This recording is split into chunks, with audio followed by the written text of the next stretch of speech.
Good evening, ladies and gentlemen. Can I begin by thanking you for coming to BT Murrayfield tonight in such numbers as we gear up for a hugely busy time, both in the domestic and the representative rugby calendar.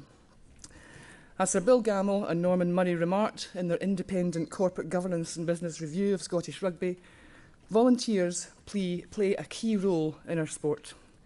Tonight underlines once again that we are indebted to you for the time and energy that you devote to rugby. You are the game.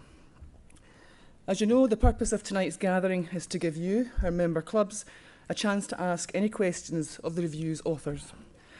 I am pleased to welcome both Sir Bill Gammell and Norman Murray to this club information meeting. They are joined by their lawyer, John Caldwell from Shepherd and Wedderburn, who supported them in producing the review. John will be available to answer any legal questions pertaining to the review. Former Scotland captains and Scottish rugby ambassadors, Chris Patterson and Alistair Kellock, will be your hosts tonight. Chris and Al will do a bit of scene setting, taking Bill and Norman through the main points of the review, which, as you'll recall, was published in early December. Bill and Norman have already received some 31 questions from member clubs via email before tonight. These have been answered directly to those clubs and are available on the governance section of the Scottish Rugby website. Many of these issues may come up again tonight. Ladies and gentlemen, Scottish Rugby firmly recognises the importance of clubs having adequate time to respond to the review. Tonight, I reiterate that we welcome club submissions and any further questions you may have by Wednesday, the 29th of January. I'm aware that several National Forum meetings take place in the next fortnight, so I would encourage you to give your views to the Scottish Rugby Council and Board, reflecting the discussions at those meetings and any others you may attend. Tonight is your meeting, an opportunity to ask questions, bring your points, and to think about what you wish to happen next. Your council and board will consider carefully all of your feedback and submissions and will then revert to you as to the next steps. So thank you again for coming tonight, and I'll hand over to Chris Patterson.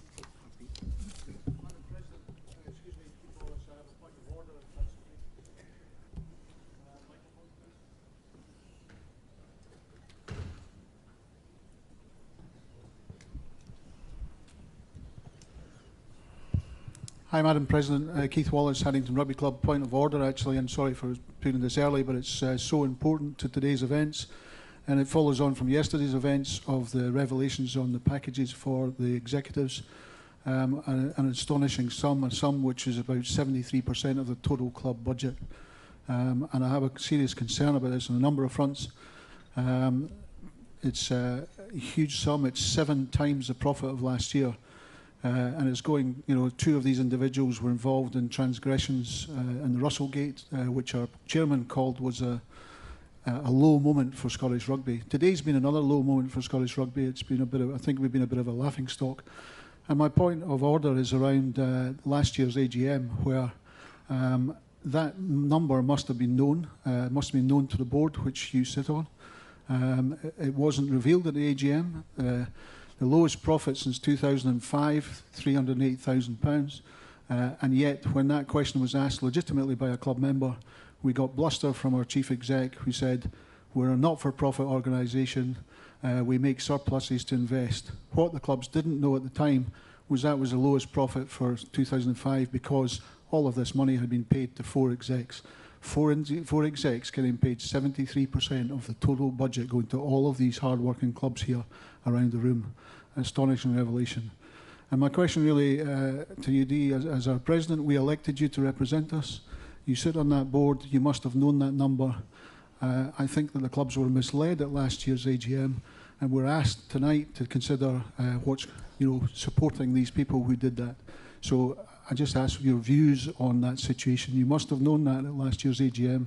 You choose not to let the clubs know that, and I think we were misled. So too important for me to leave until the rest of the meeting. Thank you.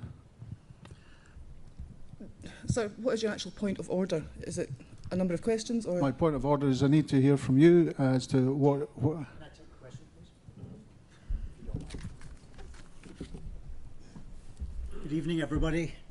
Good evening. So I have not been able to shake all your hands as I was there and you've come in this way. Dee, thank you for your introduction. And everybody, thank you for giving up your time. Who are you? Oh, that's a good point. My name is Colin Grassie. I'm the chairman of the board of Scottish Rugby. Obviously, we've not met, although I've had the chance to meet most of you in the room in the past, but thank you for that. Dee, thank you for your introduction. That was very helpful. All of you to give up your time on an evening, and a pretty foul evening it is enormously appreciated. These are tremendously important matters. A huge thank you to Bill and Norman for everything they've done. And a lot of you have taken time to speak to us, and thank you for that. Keith, you have opened the meeting with a number of questions and observations. A lot of you know me, and I'm not ever one to duck or run. I respect process, I respect legalities, I respect you. And that's why I've chosen, and I think it's a little harsh, to put Dee in this position. And I think that this meeting this evening is all about this, and we should carry on with that. But I would like to say a couple of things. I have looked back at many years of the annual report that we published every year, and we have been entirely consistent in every year in what information is therein, as we have been with what is in the accounts that go to Companies House. Nothing has changed. It is very simple to look at that book and see a change in employee costs. Very easy. It's in there. Nothing is hidden, nor is anything hidden in the Companies House reports. There really isn't. This afternoon, I have written an extensive note to the board of Scottish Rugby and to Council on behalf of the REMCOM in order to ensure that everybody in board and council has complete information in relation to the work of the REMCOM and to the decisions it makes, to the referencing and benchmarking that it undertakes, and all of that work is within the REMCOM. I've written to board and council, they have full information, and that is the business of the REMCOM. And if you have any further questions, recognizing this is a public meeting and all of us are protected by appropriate privacy around individual compensation, but I'm not shying away, and I'm standing here and saying to you that the Remuneration Committee of the board, which comprises both members of the council and members of the non-executive independents. There are no executives on the REMCOM. That committee has done its work. We are satisfied with it. It is audited, and I have informed board and council of everything and anything relating to that work. So if you have any further questions, please reach out to your council rep, and we will do our best to give you whatever you would like to know. But I must say that it is with pride, after a decade of labouring to get out of a debt hole in an unbelievably competitive world, on the pitch, off the pitch, we're able today to stand here in front of potential private equity transactions that will give us an unbelievable opportunity to invest in you and everything you're doing. That privileged position has not been arrived at because we have dopes running the place. And that's all I have to say. Thank you for listening to me. Excuse me, I still don't have an answer to my point of order. Dee, just to continue. I would like to continue the meeting on the I'll let you governance do that issue. in a moment. I'm a club member. Point of order.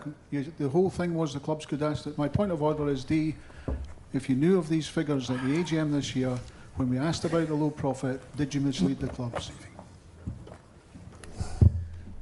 No, Mr Wallace, I did not mislead the clubs.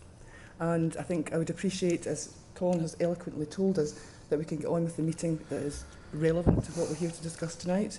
You feel free to discuss the matters any further with your relevant council members, but that's not the purpose of tonight's meeting.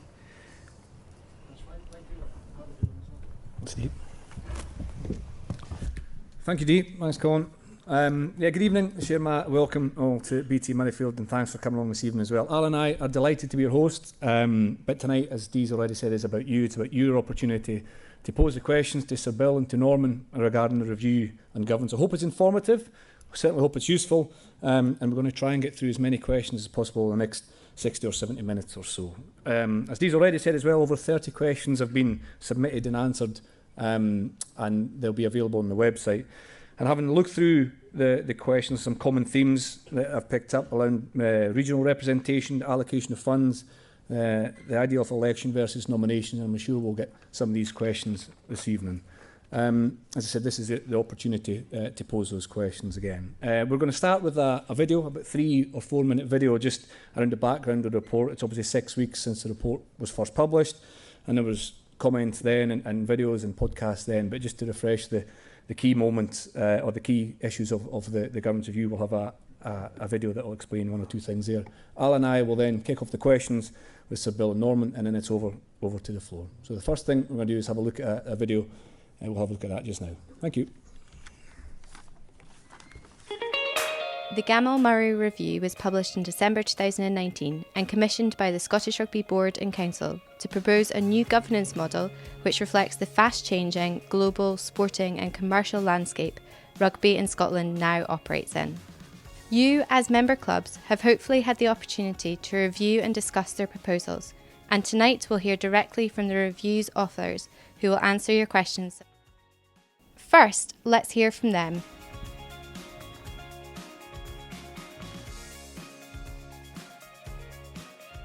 We started with a clean sheet of paper.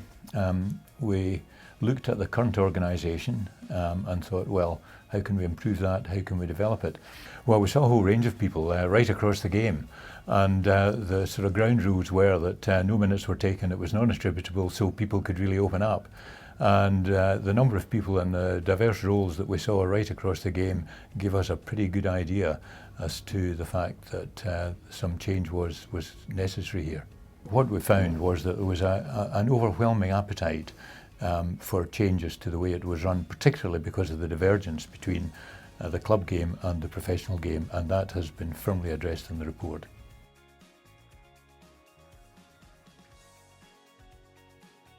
I think for us the key thing was to provide clarity and real sense of what the roles and responsibilities were for different individuals.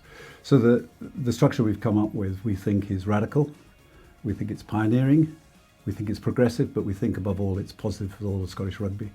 And the key thing, I think, was the separation of the domestic game from the professional game in terms of how it was run and who was involved in the decision making. Well, we looked at other sporting bodies, we looked at other rugby unions as well to see how they were run.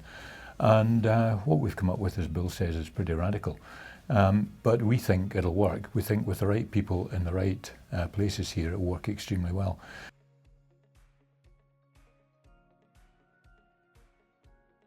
I think the key thing for the clubs is we've basically given the running of the club game to a rugby development board.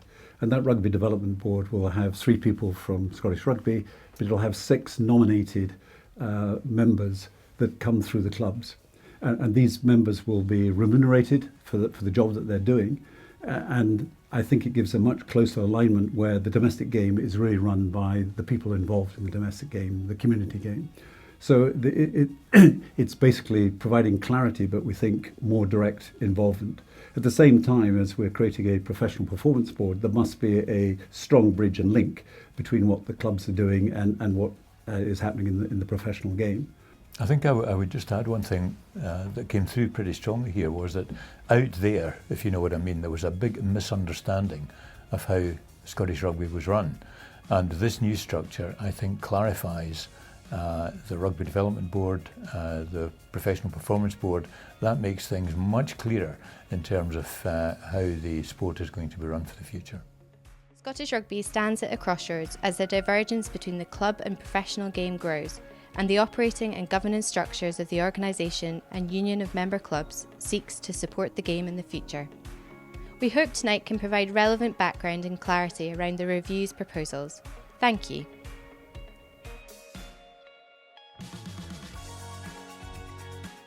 Bill, Norman, before we have a closer look at the detail within the review and we open up wider, can I ask you both what brought you to being involved in this review in the first place? Okay, thanks, Al. I'll kick this one off. I'm interested in rugby. I follow Watsonians for a whole host of reasons. I got debentures, 4 debentures in Murrayfield 25 years ago when they first came out. So for all of these reasons, I really had a big interest in what rugby does. I've never played at any decent level in rugby, so I can't hold that up as something that's been a particular passion of mine. My track record in the rugby field is not fantastic. But I've spent a whole life in business. I've spent a lot of time doing governance reviews for organisations I've been involved with. I've done a lot of pro bono work. I've been part of a professional body. I was president of the Institute of Chartered Accountants of Scotland. And all of these things led me to believe that there was an interesting job to be done here. And when Bill and the board and the council asked if I would get involved in this, my initial reaction was no. I had a bit too much time to do other things this summer. But after attending a few meetings, I thought there is a good job of work to be done here. And that's the reason 7 months later, I'm here standing up and saying that I think this report is a valuable piece of work, and I think it would be a valuable exercise for the SRU to consider adopting it. And same question to yourself, Bill. Well, I'm just wondering now. Look, I believe rugby taught me pretty much everything, and I owe a huge amount to rugby. I was the wee boy that was at school in England. I came up to Scotland, I lived in Scotland, came up to Scotland, and no one was interested in me because I was small. I was in the 5th 15 at school. I left, went to Australia for a year, and I went to university, and I came across rugby. And the values which I see up there, I don't know if we've got them, but respect, enjoyment, engagement, achievement, and leadership. I'd like you all to think about that, because I think that's why we're here. I got into this because I owe rugby a great deal, and I wanted to give back, and I wanted to try and heal the wounds that I see, and from having the privilege to talk to 70 or 80 different people, everybody wanted change. And I've avoided being involved in Scottish rugby for a long time because it seems to be at war with itself in all different aspects. And that's lack of clarity. But it's also respect. And I want to see the wee boy or the wee girl excited at Scottish rugby, that they're as one. They understand how they get out there to Murrayfield, where they have a part to play, where they add value. And the people and the volunteers and the people involved being respected and see that they add value, they make a difference, they turn on the light. You know, this guy's their hero. Chris actually was involved in the Winning Scotland Foundation that I got involved in. And I set that up because I wanted to try and help people to understand that through their own talents and efforts that they could create things. And Gregor Townsend, you may or may not know, actually worked for me for a couple of years in that foundation. And it was all about positive coaching. It was all about effort and actually encouraging people and all the good values that we get from rugby. And Chris was asked the question, who was your hero? How did you get involved? He said, see that man that went outside the door there, Gregor Townsend? He's the guy that got me excited about rugby. Rugby provides aspiration. It provides inspiration.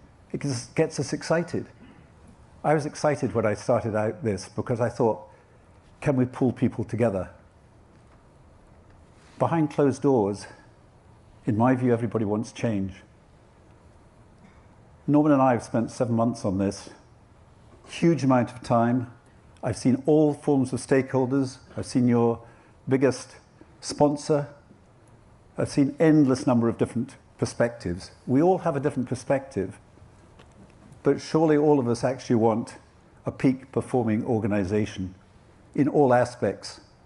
You will never get a peak performing organization unless you have a skill-based matrix. What is governance about? It's about structures. It's about process. That's not what it's about. It's about culture, and it's about people. And it's people that make things happen. And it's one thing that really annoys me is constant negativity. I just can't work with it.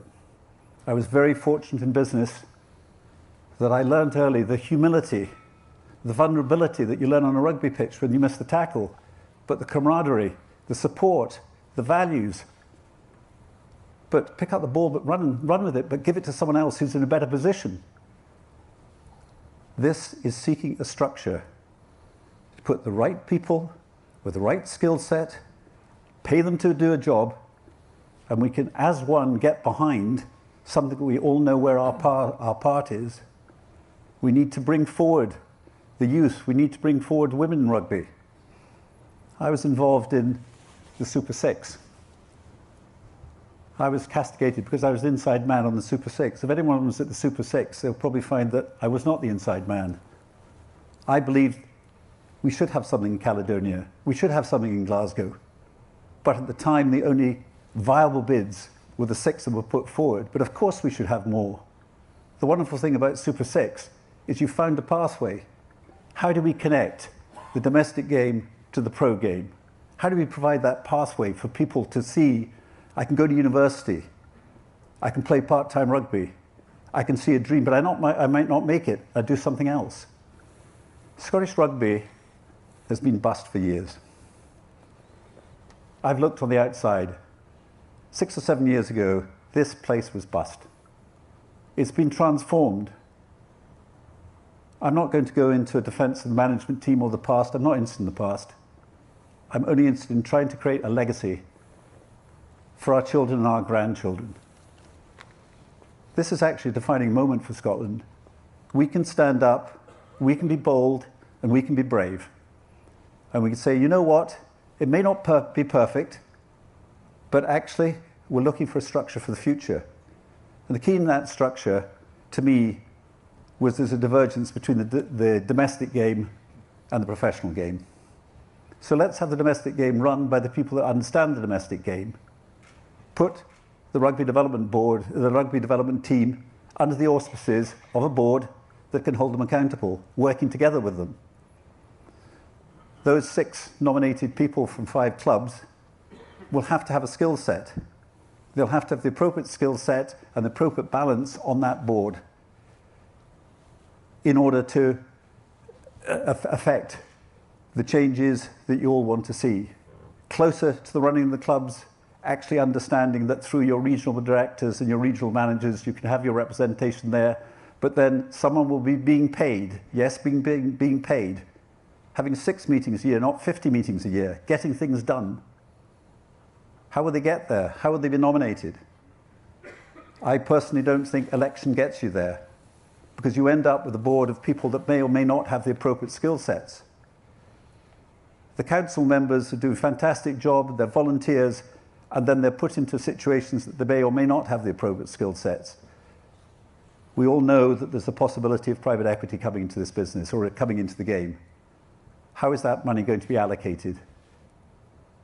How is it going to affect the game? All of these questions, you want to be able to have, in my view, a situation where you can see you've got the people with appropriate skill sets sitting across the table with whoever it may be.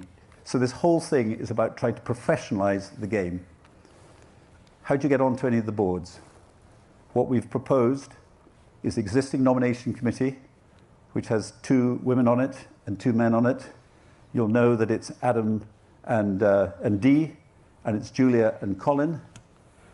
They will select through a headhunting process people for the particular specifications of what the 3 directors, rugby-based directors, should be. At the same time, they will appoint an independent rugby chairman of the Rugby Development Board. Well, I think we could, we've got the structure up. I know it popped up in the video, but the structure, sure, I think, should come up in the slides as well. Oh, is it not there? Sorry. Yeah. Point, yeah. Sorry. As you mentioned the structure a few times there, and the video is overwhelming appetite for change. This is the proposal's radical, and it hopes to provide clarity. So we've got Norman, got the current structure, and then the following slides, the proposed structure. So to bring some kind of visuals to what Bill's Yeah, okay, saying. thanks, We can Chris. have a look at that. I didn't really know how Scottish Rugby as a whole was run at all. So it was interesting for me to see how it was run. And as Bill said, we spoke to 70 odd people right across the board. And it was interesting that a lot of people didn't really understand how it was run, where the accountability was, where the responsibilities were. And that came as a bit of a surprise to me. So there was a bit of a silo culture, I guess, in the organisation. And despite everyone's sort of well-meaning views on making their views known and making it work, there was a lot of misunderstanding as to how the organisation worked. So most of you here probably know this, but just to refresh your memory, this is the current organisation as you see it. There's the members, right? A lot of you are here. Then there is Scottish Rugby, and that is an unincorporated association that has been there for a long time. Then there is the council, and there are 15 elected members on the council. And what's the role of the council? In a nutshell, it's two things. One is to nurture the game, we understand that, and the other is to oversee the board, right? Now, from where I come from in business, overseeing a board, there is a lot more to it than that. It's quite a simple thing to say, oversee the board. But how do you do that? That's quite a difficult thing to do. Then we have the trust and the trustees, and they effectively hold the key to the assets, which we're all sitting in tonight. Then there's Scottish Rugby Union, that is the board. And you heard Colin Grassy, the chairman of the board. The board has got 4 executives. It's got 3 independently elected, nominated non-executives, and it's got 3 council members. So of the 15 council members, 3 are on the board. So we've got a structure here which the membership is a long way from the executive. You've got a filter of a council and you've got the filter of the trustees. You're a long way from the executive. You've got a president, a council, a chairman, a board, council members on the board, council members on the committees, non-executives and executives. And that is quite a difficult structure to handle in an organisation that is growing and is seen globally as a professional organisation. Okay, it's difficult to handle in my view, and the people we spoke to, there were a lot of endorsements for the fact that that is a difficult organisation to handle. And Bill mentioned a number of meetings. If you're a council member and you're on committees and you're also on the board, as a volunteer, you could be attending 50 meetings a year. Now, a journalist said to me, 50 meetings doesn't seem a lot, it's only 1 a week. Sure, but if you're in Aberdeen or Orkney and you're having to attend all of these meetings and prepare for these meetings, that is a lot to put on individuals. And equally, it's a lot for the organisation to have to service, you know, in terms of the paperwork and the convening of all of these meetings during the course of the year. So for all of these reasons, in terms of the efficiency, accountability, responsibilities within the organisation, our view, and this is more than our view, it's the view that I had looking at this totally objectively, and the views of a lot of the people that we spoke to right across the whole board, was that this could be improved and it could be changed and it could be more efficient. So what we then began to formulate over the period of the last 6 months ahead of the report being written, and something we road tested with 1 or 2 people as well, was a new structure which has got more accountability and it's got much more focus. Okay, so you can see here the members are much closer to the executive. We are looking to have a new Scottish Rugby, which would be a company limited by guarantee. That gives the members more rights than they currently have. It gives them the rights under company law, which they don't have, to remove directors, to appoint directors, to requisition general meetings, and to have proxy votes. The one thing you don't have at the moment is proxy voting. So if you come along to an AGM or an SGM you can only vote if you're at the meeting. So having New Scottish Rugby, a company limited by guarantee, gives you much more rights under company law and gets you much closer to the executive than you are at the current time. Now, a feature of this, which you will have seen and be well aware of, is that the council are being replaced. They're being replaced by the Rugby Development Board, which is very focused, and I'll come on to that in a minute, as Bill will, and it's being replaced by the non-executives, the rugby-based non-executives on the main board. You then have the concept of skill base and diversity in the appointments process that will go through to populate this structure. To get the right skill set and the right diversity in the current environment for a growing organisation which is getting quite technical with the opportunity for outside investment coming in into the game. I spent the bulk of my career in the private equity industry, so if there are all these discussions on private equity, then private equity will have their own particular demands, and a good governance structure to support that or any other external investment really is important to be able to deal with that. So then we have the Rugby Development Board and the Professional Performance Board. Now that is where the real focus is coming from, because as Bill talked about his dream, the wee boy, the wee girl coming right through rugby and ending up playing out on the pitch there, to have the focus of the Rugby Development Board and all of the good work that Sheila Begbie has done over the last few months in getting regional directors, getting regional managers in place on a professional basis, to have a board overseeing that with the right skill set and the right diversity, not through an election process, but through a nomination process to get that skill set and that diversity to support and challenge what Sheila is doing at the club level is really important, as is the Professional Performance Board. So these are the two areas of focus which we see as important coming out of this review. Equally, the members, there are currently 7 classes of membership, and the report says that we would reduce that to 2. Now, no one's losing out, but we're reducing it. We're reducing it to full members and associate members. So the 7 classes go into 2. So the whole thing is being simplified. It's being clearer in terms of its accountability, clearer in terms of its responsibility, and clearer in terms of its focus. So that's the sort of overall view of what we have just now and the outline structure of what is being proposed and why it's being proposed. And Bill, I think you can put a little more colour into some of this. Just briefly on the boards. The key is to get more rugby people with rugby skill sets right across the organisation. It was seen as a corporate governance review. We actually extended it to a corporate governance and business review. And what it actually tells you is you have to have the right skill set right across the organisation. And whatever the challenges are and the questions are, I think it all focuses around the lack of clarity of who's responsible, who's accountable, what are the measures that can be taken. But be clear that what we're actually asking of these individual directors, that they will be paid, they will be held to account, and they will have performance reviews. And so reviews of everybody across Scottish Rugby needs to be based on performance. But if you look from a rugby guy's point of view, or rugby woman, where is rugby?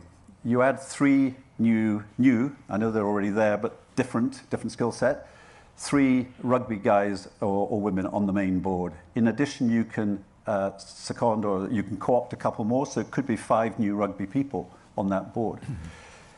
The Rugby Development Board, will have 6 nominated from the clubs, working alongside the 3 from Scottish Rugby, but again, 2 more may be co-opted, so it could be 8 there.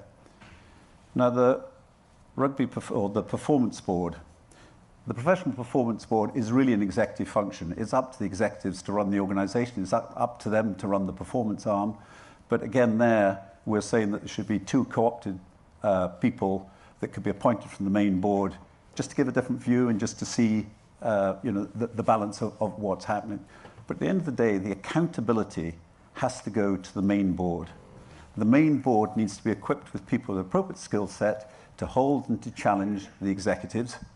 They have to have collegiate responsibility, not people being concerned about their specific thing from a specific area. A board has to act in the collegiate interest of all its stakeholders, and they delegate executive authority to an executive, which must be broader based, and those executives can be held to account by the board. But the place to hold them to account is the board, and ultimately the members can hold the board to account. So I probably said a bit too much early on, but I guess I'm a passionate guy about really how I feel about this. I'd love to see a legacy where Scotland United has won. There's some as one in rugby. You know, it's such a thrill, such an enjoyment to see Murrayfield packed. We all want to be behind the team. What we have to create is a sustainable model that's basically looking at, you have a business that has got to be run by the right competent skill set.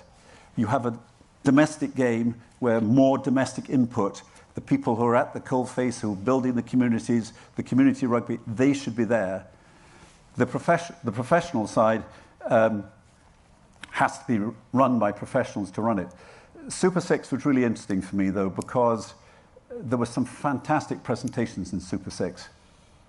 Because you saw the coming together of different clubs working out how they could play their part, how universities could get together, how schools could get together, and how people could actually see this was a franchise and an opportunity for the future. And clubs had worked out, and particularly some of them got, you know, how do I take the wee boy through that journey and ultimately through Super Six and into the pro side? So we are saying Super Six now should go into the pro side of how you look at Scottish rugby. Sorry, I'm losing a little. Can't I wish you could catch that. Yeah. Two chances, drop them both. Thank you very much, Bill and Norman. I think at this stage, ladies and gentlemen, it's worth opening it up to the floor. We have 4 roaming mics dotted around the room. If you can raise your hands and just let yourself be known to one of the guys who've got the mics. Can I ask that you don't offer or don't speak without the mic, just so everybody in the room can hear you, but also because we're recording this evening, so for anybody that can't be here, it can be put on the website tomorrow. Who's going to kick us off with a question? Where are we? We're at the back there. Thank you. Bernie Mitchell, Hillhead, Jordan Hill. Chris and Mr. Tyson Fury, may I... That's a wee joke to break the ice, because I think we need to break the ice. Hillhead, Jordan Hill was one of the 14 clubs that replied to the Gammell Murray request for feedback. The feedback came out this afternoon.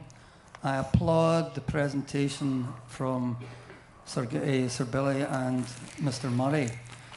The point that Hillhead Jordan Hill brought up was, we're here tonight, we know where we are just now. You've described very adequately where it is we need to go. Our concern is the lack of a route map as to how we get there, the transitional arrangements. Sir Billy has told us about a small group of 4 people who are going to be involved in appointments. There are some 14, 16 or 18 non-executive people required in the new structures. That seems to us to be a lot of people involved, although some may be there already. I think one of the Achilles heels in this is the fact there's a lack of a route map as to how we get there, what the transitional arrangements are to put the new boards in place. Significantly, we haven't heard, you guys know all about these things, how long this might take. So the question is the route map from where we are just now to where we want to be. That is important to Hillhead Jordan Hill. Thank you. Okay, I think I'll answer that, but it's probably one for Scottish Rugby to a degree, but I'll answer that in how I would see it, is it's up to Scottish Rugby to take forward a proposal if they want to take forward a proposal, and it's then up to the clubs to vote whether or not they want to implement that proposal. My own personal view would be if there was a mood for change or a mood for support, sooner rather than later, they should be getting a headhunter involved and actually putting out the specification for the particular roles, so that if it went through on whatever the date might be, you'd pretty much hit the road running. But in terms of the length of time, it's probably 2 or 3 months, and I think you would actually want to have a transition arrangement with the existing board. But where the board is at the moment, you're actually keeping the executive directors, or 3 of the executive directors are on that main board. 4 of the non-execs are staying on that board. So it's the 3 rugby change people that I think sooner rather than later. Our proposal would be that committee very rapidly looks for the 3 new rugby people. They look for an independent chairman of the Rugby Development Board, and as soon as he or she is appointed, she, along with one of the 3 that have gone on to the main board, rugby people, form a nomination committee for the Rugby Development Board. So the Rugby Development Board would have the new independent, the new chairman on that Rugby Development Board, Sheila Begbie as the executive that would be on that board, and another independent member. And I think sooner rather than later, if they get indication that it may move forward, that they should be out there with a specification. I think the least that they should do is, if they do go forward with a proposal, put out in that proposal, this is what the new constitution is like, this is what the job descriptions are looking like, please those that are interested, and this is what the pay and rations might be, and these are the responsibilities. So I don't think actually the transition should actually be very long. I think it's a question of the clubs being comfortable with how the nomination procedure works, and having people that they're comfortable will nominate, will form the committee to actually decide who goes on to that particular board. You know, I think it's business as usual until there is a transition, but I think the transition needs to be worked through, and I would say it needs to be worked through relatively quickly. My biggest fear is that everything wants to be consulted, it goes out, everyone will have different views. Change is always very difficult, but if in principle people get behind the change, then you'll find people come forward and make it work. And I think there's an awful lot of people would be interested in the kind of roles that are being suggested, but they are absolutely roles where in the development side of the game, you're looking for people that know exactly what they're expected to do, but the representation side, which people talk about, that really representation goes out with into the regional director. But if the nomination committee is half competent, if you look in a year's time, you would expect that board was made up of relevant experience in different areas, different skill sets, diversity or whatever. You know, it's not an Edinburgh-based cabal or whatever, you know, people might fear, would be, you know, how I'd see it. I might just add a couple of points. We did put at the end of the report a suggested timetable, and that suggested timetable would imply a transition period as various milestones are reached over that timescale. And the timescale was 6 months.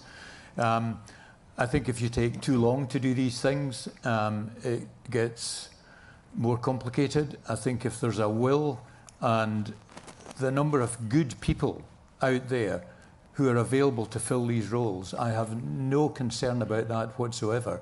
But it's getting the right people in the right roles in this structure which will make it work. I mean, I think the structure is a good structure, but it needs the right people to make it work.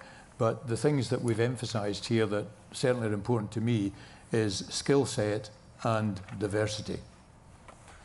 Bernie, thank you very much for your attention to detail. What I should have said at the very beginning as well, you did pick up on this, was please state your name and the club you're representing tonight as well. But thank you for that, Bernie, and I've been called much worse than Tyson Fury. Our next question, do we have our mic? In the front here. Yep. John Evans, Crusader. Is that working? Comes and goes. Another one? Try again, John. Easy. Can we? Brogan's got one behind. Pass that one over. If you do have a question and it's not answered during the response, make yourself known to people with the mics during the answer, and we'll keep this flowing as quickly as possible, get through as many questions as possible as well. Sorry, John, hopefully that's working. Apologies, John Evans from Crusaders. You've talked about skill set, and I absolutely agree with that, but we don't seem to have a very clear strategy. Therefore, if we don't have a strategy to replace the one that was set out about 4 or 5 years ago under Moya Lockhead's leadership, then it's very hard to set a skill set against that. And that's so in my world, form follows function, but in this proposal, it looks as though function is following form with no real clear strategic thinking. Yeah. No, I take the point on that, and it's a very good point. One of the, we have detailed it in the report in terms of the committees which the new board would have: an audit and risk committee, a remuneration committee, and we included a strategy committee in there as well. So you would need to make sure that the right people were going to be there to help formulate that strategy. Now, that'll be a mixture of the current executives, the current non-executives who are on the board, but when you look at the skill set, you also have the opportunity to co-opt 2 additional members onto the main board.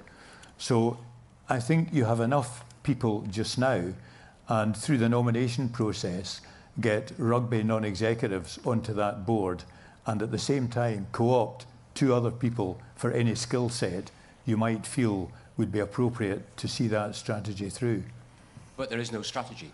Well, I think there is a strategy in there. I mean, Dee might be able, or Colin might be able to... can I just come in? I would agree with what you're saying in terms of a visible strategy. And that was absolutely key, that we believe that needs to be a strategic planning, corporate planning group. And if you look at what's actually happening in the vision of what's happening in rugby, it is fundamentally changing. There is new capital coming in. There is questions about whether you'd be developing Murrayfield, and how the whole thing fits together. There's the Agenda 3, there's the Super 6, there's lots of different things. But if I'm honest, I would say you're right in terms of what you should see is a clarity of this is the strategy, this is the vision, and this is what we intend to execute. I'm talking about Scottish Rugby, not myself. But I think probably my point was that, you know, I don't think I could say there's no strategy. I don't think the board or the council would say there's no strategy, but I think the strategy needs more visibility. And one of the benefits I think we would have going forward is that in an annual report and accounts going forward, each of these committees would be reporting in the annual report and accounts their accountability to high quality audit, remuneration, strategy. All of these things would be much more open and much more transparent. The other thing, sorry. Norman, may I jump in a second? Sorry. The microphone. Can we get a mic? You need a mic, Colin. To Colin. Sorry, excuse me, jumping in again. If you look at the 16-17 annual report, you'll find it on pages 21 and 22, rugby to now, Scottish rugby going forward. Thank you. Yeah, and I think that's a strategy that said that Scotland would have won the World Cup by this year. Oh, is it the next one, is it? Sorry. Okay. Another question? Yep. Thank you. Mel McCallum, Heriots. Thanks very much, lads, for answering our questions. I'm very kind of you. And as I endorse what was said earlier, there was a very good presentation of the answers to all these various questions. My concern is with the structure, which you know already, is this sort of lack of parity between the RDB and the PP board. Okay, sorry. And we sort of put forward the suggestion that the CEO should sit and chair both boards, and I understand why that's not immediately acceptable. I just wonder, and thinking in terms of bridging mechanisms, you actually acknowledge that bridging mechanisms are required, whether you would see a member of the RDB actually being appointed onto the main SRU Limited Board. I think I tried to cover that in the answer to you, and I think the answer is that a member, or probably the chairman of the Rugby Development Board, would have the right to sit on the main board. I didn't personally want to make them a board member to allow more rugby people to be on that Rugby Development Board. So it was actually consciously making sure that the Rugby Development Board outside was expanded and potentially expanded further. And if you take one of those slots and say it's on the main board, and on the main board, you'd lose the option to co-opt. So it's just looking at numbers. But in principle, you know, you have to have a vision, and you have to have a strategy, you're absolutely right. And you have to have a clarity of purpose where everybody sees where they fit. And, you know, whether or not this goes through, and it's entirely up to, you know, the outside world, I very much hope it would, because I think it could give a real clarity and a coming together where everybody saw how they fitted and you know, respect. Everybody wants Scottish rugby to be successful. I mean, every person in this room, and most of your volunteers, put a huge amount in. And we all want the same thing. I mean, the great thing about actually the individual and very direct conversations we have with lots of people is we all want the same thing. It's just a question, you know, we want to fill Murrayfield, we want to win, and we want to actually, you know, have purpose all the way from the rugby tot. I think that's the latest. I think my kid was at the rugby tots or whatever you started. So we all know where we fit. Now, you know, sporting bodies, and I've been on the board of the Scottish Institute of Sport, I was on the board of Sport Scotland, I was on the board of Glasgow 2014, advisory board. They're all incredibly difficult, and they all have people who are very well-meaning and helpful. But I think the world has changed where we are now in a very competitive situation. And I think Scotland punch way above our weight. We have 2 teams. We have 2 professional teams. Look at everyone else. And yet we're expecting that we're actually going to be peak performance. But the strength we have is actually we're a small country and we probably could unite around the right you know, vision and strategy. So, you know, I think it's up to Scottish Rugby to listen to your observations. I'm only explaining where Norman and I came from, and I think we're very robust in how we feel it is. But, you know, it's in democracy to decide whether you go forward or not. Yeah, I mean, the right bridging between the main board, the development board, and the professional performance board is absolutely the right point to make. But again, I think it's, you know, we acknowledge the fact that needs to be done, and we did in the answer. But again, once the organisation's up, it's getting the right people that can affect these bridges properly, I think, is part of the implementation process. But acknowledge that the point. I mean, the other point, I think you may have made it, I think it would be good if someone on the Rugby Development Board was also on the performance board, so there was a linkage, and somewhere in there, how does that pathway work? And that's got to be, it's a sort of executive function, in fact, but, you know, how does that work? Doug? Thank you very much. Doug Ward from Bigger. The clubs quite clearly, for many years, have seen their representation as the council. And because of the structure of our organisation, where the members actually are the shareholders, there needs to be a different thing. I would agree with your summation that the council is no longer fit for purpose. Why have you chosen not to make the council fit for purpose and decided to change everything upside down? I think it's a question of I find it extremely difficult to imagine how you can actually function with clarity when really the main board and whether whoever's on that main board, and maybe that is the position, I believe, where accountability happens. And what actually I think the tension that is caused is that the council have an overriding kind of control. And I think that it's incredibly difficult for that main board and the executives to be functioning in a kind of, there's a nuclear option that everybody talks to me about, that we can get rid of you at any point in time. And I therefore think that actually you need to put in one place the decision makers that you have empowered on the main board to have the strategy, and then to push it down. So you could take the view, get rid of the board and just put the council there. I mean, same thing in a different way in the language. What I think you need is just, you need one layer that has the appropriate skill sets on it, and then you delegate to people to get on and run the business. Quite clearly, you've indicated that the move is to ensure that the authority does no longer lie with the council. Yes. Effectively, if you want to be brutal, effectively, what we're actually saying is what we're trying to create is a new constitution. Everyone I spoke to Please let's look at a clean, new sheet of paper. Can we find a way fit for the future? The past, in my view, has not worked adequately for where the future is going. And look, we're not unique. All rugby clubs, all rugby organisations, unions, and all sporting bodies have the same issue. And actually the issue is, how do you get executive functions and how do you get non-exec oversight of those executive functions in the right hands, but with the members feeling that they're still involved in the game and they can see where they fit. I was in a situation where I ran a public company. It started with 2 people. It actually became a rather large company because I picked up and passed it to other people better than me to be involved.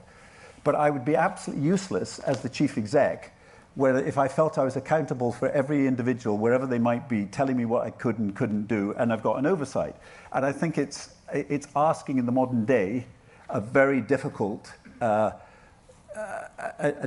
difficult dilemma between the volunteers, and the game has to be sustainable from money that comes in at the top through performance and sponsorship and branding and whatever, and you've got to find a balance to how the two fit. Because I know, sport likes to do it their way, but we are a sport that has many different functions, including obviously the community game being the heartland of where the game can grow from. I, like myself, have been, like yourself rather, have been managing director of a number of businesses, and what you said there now clearly indicates the truth of the situation. The chief executive is finding it difficult because the council are carrying out, or not carrying out, the duty which is in there of overseeing the board. Now, if you're talking about taking away a proper overseeing of the board, that's a major structural change. No, we're not talking about taking away oversight of the board. In fact, the recommendations are saying the board should have 3 executives, 3 independent non-executives with a skill set to match where the business is going, and 3 rugby non-executives, and the ability to co-opt 2 additional. So that, and part of their role will be oversight, absolutely. But can you give me the number then? Because you are suggesting that there are previously 15 members of the council elected by members. Yep. How many members of your 2 boards will be elected by members? The answer is elected by members, probably none. And if you run a public company or you run a company, how many are elected? They have the right to agree the election or not by voting them on or off. But basically, you have a professional skill set matrix. People are nominated for that, and they put themselves up for the opportunity to be put on that board. But it's based on skill set and experience and knowledge and relevance. And you're right, what we're actually suggesting is that this structure, in our view, has to get modernised. My own personal view is if this doesn't happen, I feel very sorry for the future for Scottish rugby, because I think we are going to get left behind in terms of how we actually sustain the game. We all know the game is struggling in all lots of areas, and what we're trying to put is new life. And I said the Super 6 thing was fabulous for me to meet the number of people who were getting involved and actually the competent skill set they had for the business plan going forward for their clubs. I think that the situation is that the situation where you require people to have skill sets, as I agree, is where the thing needs to move on. Because the skill sets that are required now certainly weren't required earlier on. But as I've said before, I believe those skill sets should have been part of an adjustment to the council, and instead of being adjustments to other things. Thanks, Doug. Thank you. There's a question just to the left here. Good evening, gents. Mark Walker, Glasgow Ackies. Just following on from Doug's original question to you.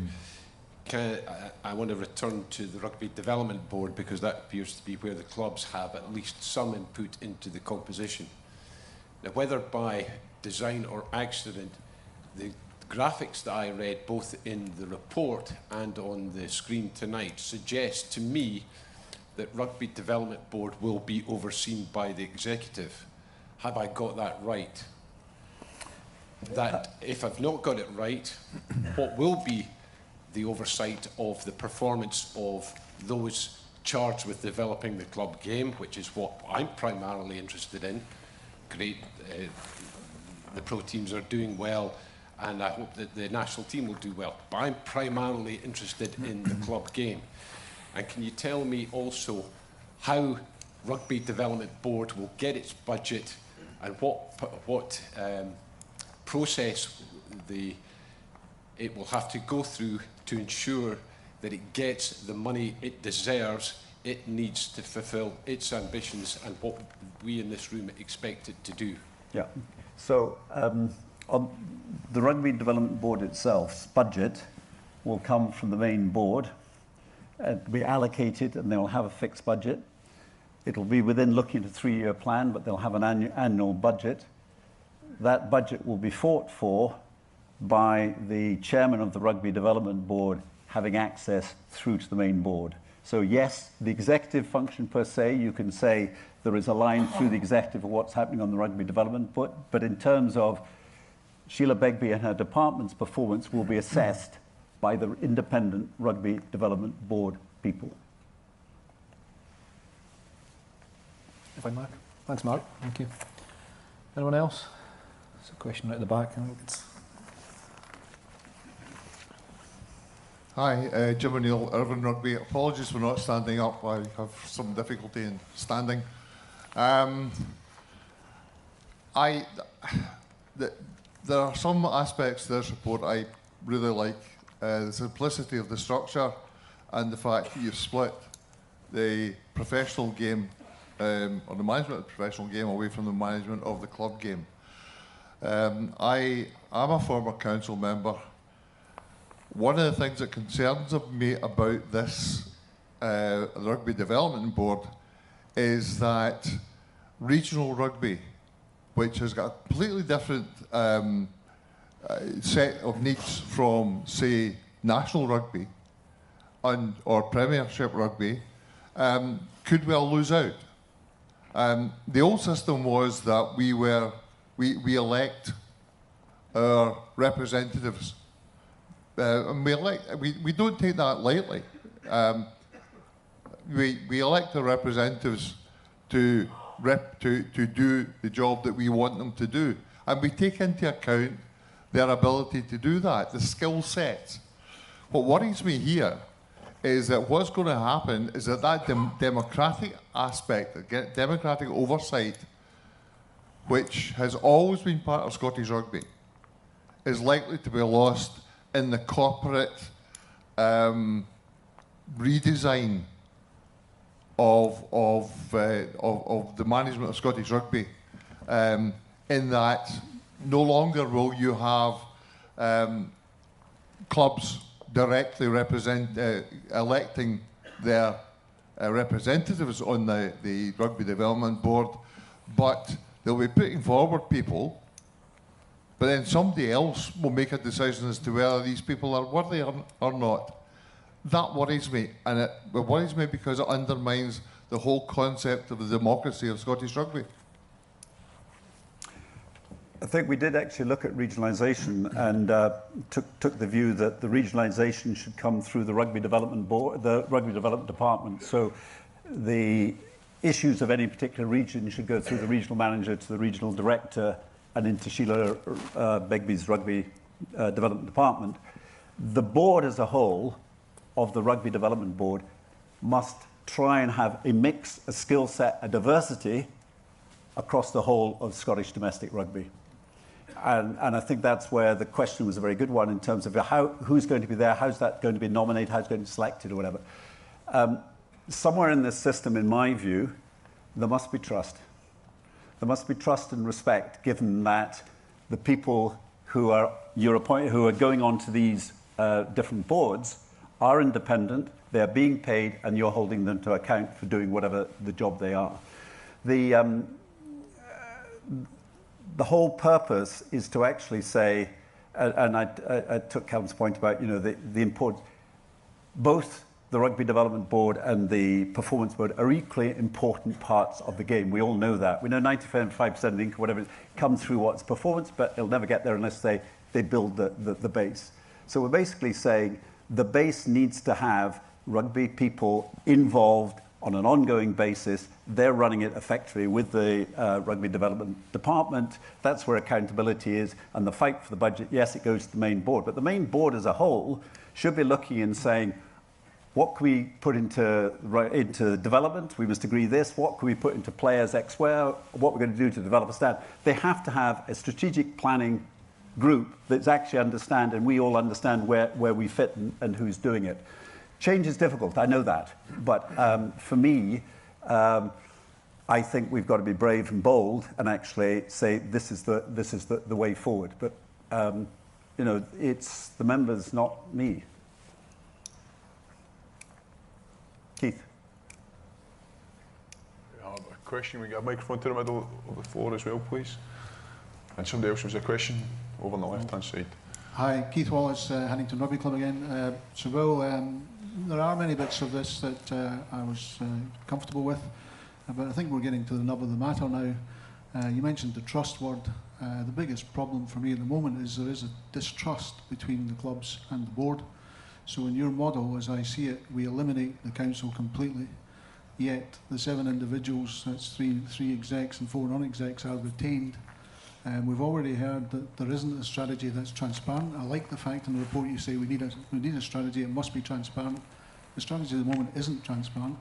How can we expect those 7 individuals to behave differently from what they have?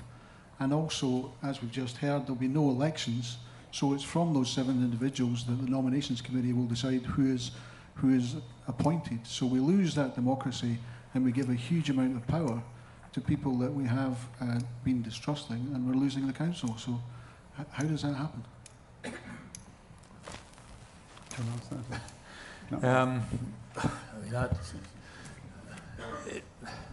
That's quite a difficult one to answer, really, because you just don't want to start bringing up specific areas of why there is mistrust.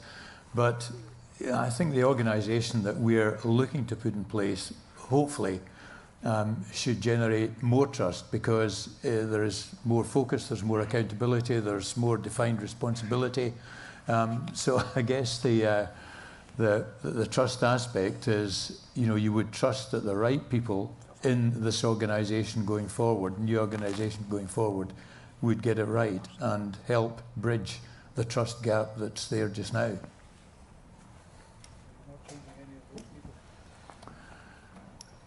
Well, yeah, I don't want to comment any more on that, I'm afraid.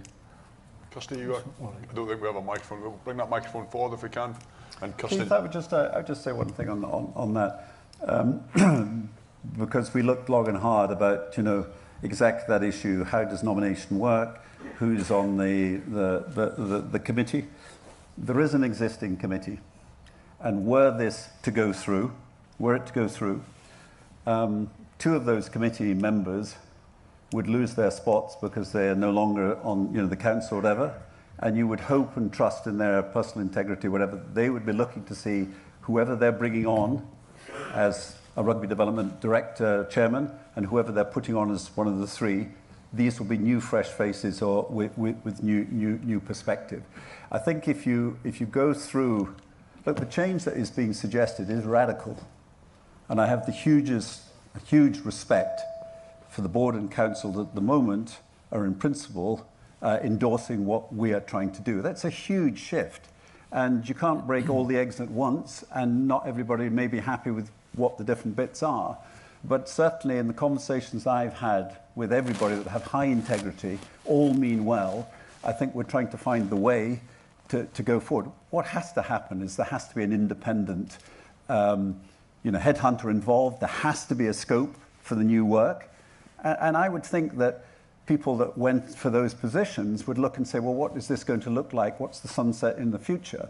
And when you look to the Rugby Development Board, you're going to have an independent chair, whoever that might be. You'll have one of the new people that's gone onto the main board. And those 2 will then bring in a third new person to do the nominations for the Rugby Development Board. So it may not be perfect, but I think it's the right way forward. Sorry. It's okay. Yep. Microphone's working. Oh. Yep. I don't think the microphone. Oh, there you go. We're on. Yeah. Good evening, Bobby Fraser, Murrayfield Wanderers. I've read the report with interest, gents, and just before I ask my question, I think the answer to the last question lies in what you say at the end of your report, which is where you make great emphasis on the Nolan principles and all individuals requiring to satisfy the Nolan principles, of which there are 7.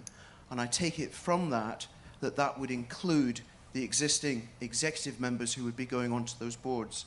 Would I be right in saying that? Yeah, absolutely. Okay.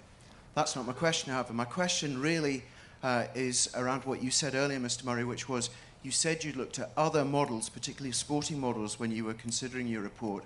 There's no mention of that, unfortunately, within the written report that I've seen. My question is, what other sporting models did you look at, and where they differ from your recommendations? Why do you consider your recommendations are better than these other models? Well, we looked at companies limited by guarantee as this main board rather than the association we have just now is done by the PGA, Professional Golfers Association, the LTA, the Football Association, and some others. So that structure rather than the unincorporated association which you have just now is used in other bodies. We did look at a number of other bodies and we spoke to a number of individuals associated with those bodies, and interestingly a lot of them said that we don't have an ideal structure here. So if you look at other models to go for, there aren't too many models out there that we came across which was a good model. So I guess what we've done here is created something which I think other sporting organisations will look at and say, wow, Scottish Rugby have been bold enough to do this, because there aren't really many others out there that have been bold enough to change their structure as radically as this one. And just as a follow-up to that, do I take it from that you didn't look at other rugby countries' models for their governance? We did. We did. Yeah. It's just you didn't mention it in your answer earlier. Which ones did you look at? I've actually looked at a variety of them, and I've actually talked to some of the unions, the chief execs. If you look at our friends down south, they've got a council of 55, I think, and they have their own particular issues in that, if you follow that. So, look, what we're proposing is radical. I fully understand it. We're actually saying the council are replaced in a different way, that they have you have rugby people on the main board, but who are the key and you have the rugby development board. And no one has quite gone the model that we're suggesting, but I think if you speak to anyone, they'll say we've got 20 on the board, we'd love to have it as 12, and I think Wales has just got there, but they've got 8 elected, I think. Maybe they're right.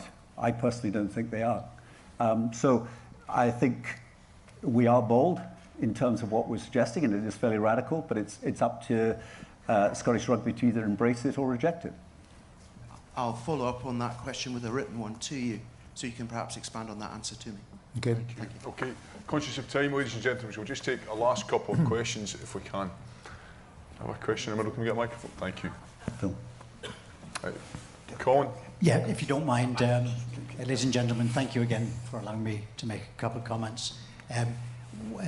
Keith, I think, again, you stated that we have no strategy. I will send you an autographed copy of the relevant annual report tomorrow, which contains strategy. For my benefit, Bill and Norman, I have studied your review. I would like to ask you to clarify for me a couple of things, which I think may be of interest to people in this room.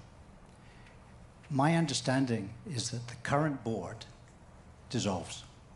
The current strategy, the current council dissolves. There is a new entity, one board. That board is answerable to you, ladies and gentlemen, in this room.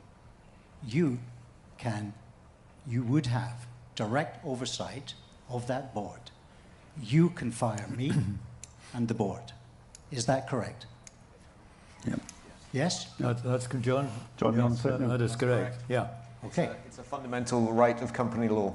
And would that be a simpler process than in today's world? Yes. Thank you.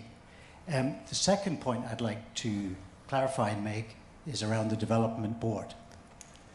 My understanding is that the current nominations committee of the board would appoint he or she an independent chairman of the development board, correct?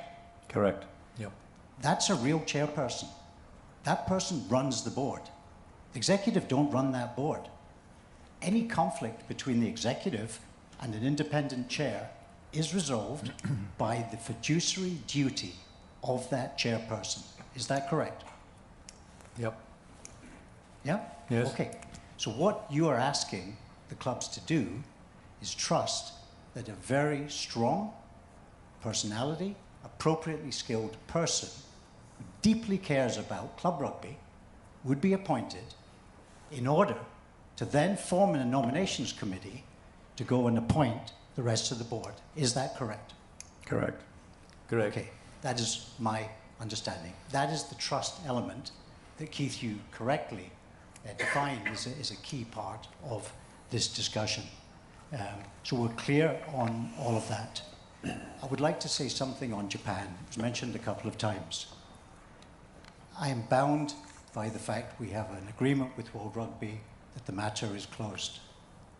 I made a decision in Japan to fight for Scottish rugby. I didn't regret it then, and I don't regret it now. Thank you. So, question in a minute. Phil Thomas, Curry Rugby Club. I'm slightly confused, I have to say, by some of the answers we've just heard, because as far as the document is concerned, the one thing Norman and Bill didn't do was set out a whole series of options that were different ways of attacking the same problem. I think everybody signs up to the notion that you have to have the right skills and applicability in the right places, and not all that is correct currently. I have to observe, you make the point at the start, Bill, that there's a long way from the membership to the executive under the existing arrangement. I can only say to you, looking at the picture that you put up on the slide, that the distance from the chairman of the development board to the main board looks to me to be about twice as long and uphill. The board as it's constructed at the moment, the development board, is not an independent board as far as I can take from the document that's been prepared. It basically is an advisory committee that's working through the executive up to the main board. Unless that development board has representation, clear representation on the main board, it actually will always be in a position of weakness. I think it's difficult for the people in the room here because we're all here either as representative directors of clubs that are constituted as businesses, and we have the same fiduciary duty as everybody else, that you have to look out for the well-being of your own business. The present situation is clearly all the clubs are involved in effect as shareholders. If it comes to the clubs that are unincorporated associations, they have a different kind of duty, but they have this issue that, again, they will have to go to every single member in the club and get agreement on any transfer of shares, in effect, which is what you're proposing. You could have a number of different models, all incorporating the main points that you want to see changed, but they could be much simpler, I think, and much less risky than the radical model that you put up. So I'm not sure what the view of the world will be. As you said, everybody will take their own view. But there are other ways of doing the same thing, embodying all the principles that you've laid out, and I sign up to most of those. And it would be a system that would be less risky, would be more trusted by the clubs, and would bring us to the point where Scottish rugby operates on the as-one basis, which we make a big thing about, but actually quite radically fail to do. Thanks. Phil, I'd just make a couple of points. There's a lot of questions in there, but I'll just make a couple of points. One is I kind of raised the distance on the current structure between the members and the executive. The Rugby Development Board is only one step away from the main board, so it's not that far, okay? And you're going to have representation between the main board and the development board. But the way Sheila is developing the rugby development team is that the clubs are going to be extremely close to the rugby development board through the regional directors and the regional managers. And the rugby development board's oversight of that executive performance will be through the non-executives, the 6 rugby non-executives on that development board. So for me, that brings much more focus, much more accountability, and a closeness to the main board, which is a powerful one. I think on the main board, the chair of the Rugby Development Board will get to sit in the main board.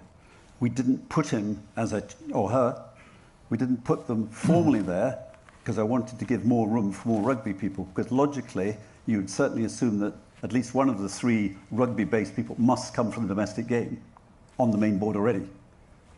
So I think it's you may have a different structure, different views, and I accept that. But from where we sit, it actually is a simplicity. But again, it's in whichever board that you're on, you must act in the interests of the whole game that you're involved in.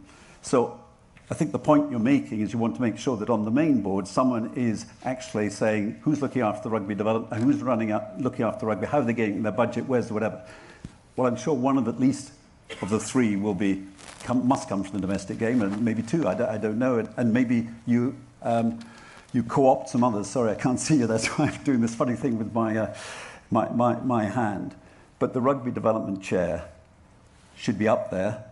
I'm just saying I'm not sure that he should be on the main board because you're looking at the numbers, but that maybe is something that people feel very strongly about. But I don't have. It's not a game breaker for me, but it's not up to me. It's If I can just make a final point, and it's just a point to leave you with. Yeah. I think it would have been helpful if you'd set out half a dozen different options to get where you want to get. I mean, some of the diagrams, putting the trust and trustees in a direct line from the present council down and so on, is really not how it works. That's not right. No, I understand, because the council has controlled it. Yeah. That's Victoria. Yeah. Thank you, Phil. There will be further opportunity to ask your questions. I'll detail that a bit later, but we do have a question up the back, which I think will... Okay, Jerry Tosh from Dundee. There's a huge amount of work gone into this, and a lot of it I applaud. But where I do slightly diverge and agree with Doug Ward and our friend from Irvine here and others, is I think you're maybe throwing the baby out with the bathwater as far as the council's concerned. Let me give you just one experience that I've got. I sit on National One Forum, which has been excellent.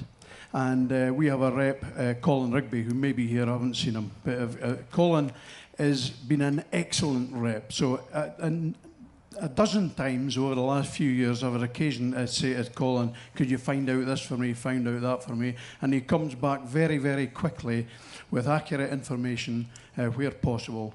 And he's sorted out a lot of the questions that we as a rugby club have had.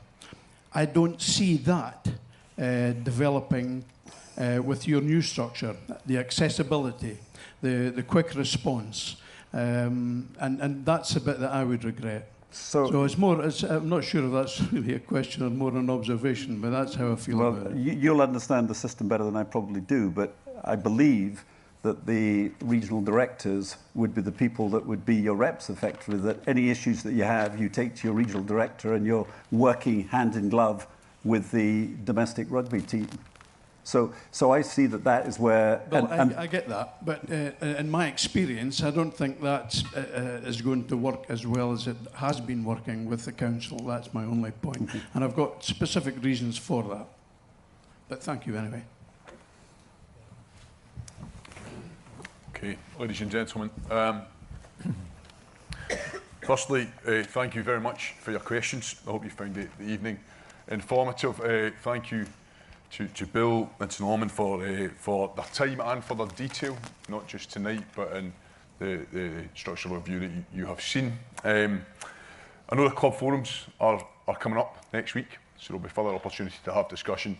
The email address, which Dee talked about earlier on, will remain open until the 29th of January. So if you do have any follow-up questions or further questions you'd like to put to Bill and Norman, please get them in as soon as possible and they'll be answered in due course.